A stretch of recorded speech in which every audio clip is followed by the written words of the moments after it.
டித்வா புயல் எதிரொலியாக தூத்துக்குடி துறைமுகத்தில் 4ஆம் எண் புயல் எச்சரிக்கை கூண்டு ஏற்றப்பட்டிருக்கிறது. தூத்துக்குடியில் இன்று 5வது நாளாக மீனவர்கள் கடலுக்கு மீன்பிடிக்க செல்லவில்லை. இது தொடர்பான கூடுதல் விவரங்களை செய்தியாளர் ராஜனிடம் கேட்டு பெறலாம். வணக்கம் ராஜன், தூத்துக்குடியில டித்வா புயலால என்னென்ன பாதிப்புகள் தற்போது வரை ஏற்பட்டிருக்கிறது, மீனவர்களுக்கு எவ்வளவு சேதாரங்கள் ஏற்பட்டிருக்கிறது, கூடுதல் விவரம் என்ன?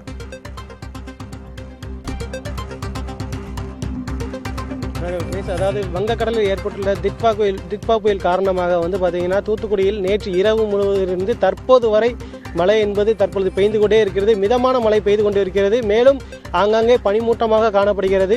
இதனால் தூத்துக்குடி வஉசி துறைமுகத்தில் பார்த்தீங்கன்னா 4ஆம் எண் புயல் கூண்டு ஏற்றப்பட்டுள்ளது. இதனால் தூத்துக்குடியில் உள்ள விசைப்படகுகள், தூத்துக்குடி மாவட்டத்தில் உள்ள விசைப்படகுகள் மற்றும் நாட்டுப்படகுகள் யாரும் கடலுக்கு செல்லவில்லை. கடந்த 5 நாட்கள், இன்றையோடு 5வது நாட்களாக மீனவர்கள் கடலுக்கு செல்லாமல் தற்பொழுது மீன்பிடி விசைப்படகுகள் மற்றும் நாட்டுப்படகுகள் மீன்பிடி துறைமுகத்தில் நிறுத்தி வைக்கப்பட்டிருக்கின்றன. நாம் நிற்கக்கூடிய பகுதி பார்த்தீங்கன்னா தூத்துக்குடி துறைமுக கடற்கரையில் தான் நம்ம நின்று கொண்டிருக்கிறோம். அதாவது நம்ம இருக்கிற இடத்துல பார்த்தீங்கன்னா ஒரு 10 மீட்டர் இந்த கடல் அலைகள் என்பது தற்போது உள்ளே சென்றிருக்கின்றன. மேலும் எந்த ஒரு சீற்றம் இல்லை, சீற்றம் அமைதியாகத்தான் காணப்படுகிறது.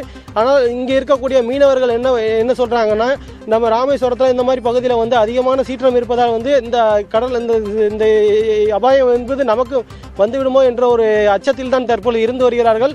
அதனால் இப்பகுதியில் வசிக்கக்கூடிய இந்த நாட்டுப்படகு மீனவர்கள் இந்த கரையிலே அமர்ந்து தாங்க எதுவும் புயல் எதுவும் அதிகமாக வந்தால் நம்ம போட்டை பாதுகாக்க நடவடிக்கை நம்ம எடுத்துக்கொள்ளலாம் அப்படிங்கிறதுனால மீனவர்கள் தற்பொழுது இந்த பகுதியில் இருக்கிறாங்க. மேலும் தூத்துக்குடி மாநகராட்சி சாலைகள், முக்கிய சாலைகள் மற்றும் குடியிருப்பு பகுதிகளில் பார்த்தீங்கன்னா தண்ணீர் என்பது தற்பொழுது தேங்கி தான் இருக்கிறது. அது மக்கள் அந்த அத்தியாவசிய பொருட்கள் வாங்குவதற்கு கூட வெளியே செல்ல முடியாத ஒரு சூழலும் தற்போது வரை நிறைவேறுகிறது. இந்த மழை இன்னும் தொடர்ந்தால் இன்னும் வெளியே செல்ல முடியாத ஒரு சூழலும் ஏற்படுவதாக அப்போ ஒவ்வொரு பகுதியில் உள்ள பொதுமக்கள் ஒரு குற்றம் என்று சாட்டி வந்திருக்கிறார்கள். மேலும் தண்ணீர் அகற்றும் பணி என்பது ஒரு பகுதி நடைபெற்று வந்தாலும் மழை என்பது அது அடுத்தடுத்து பெய்து கொண்டே இருக்கிறது.